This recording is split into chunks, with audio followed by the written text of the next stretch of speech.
exactly. I used to have this when I came back to America. I came back from America. I went downstairs and I saw this makeshift store.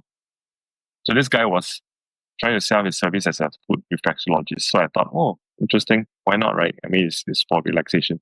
So I sat down and then he did a foot massage and he said, so would you like a cracking of your spine? Yeah. What do you mean?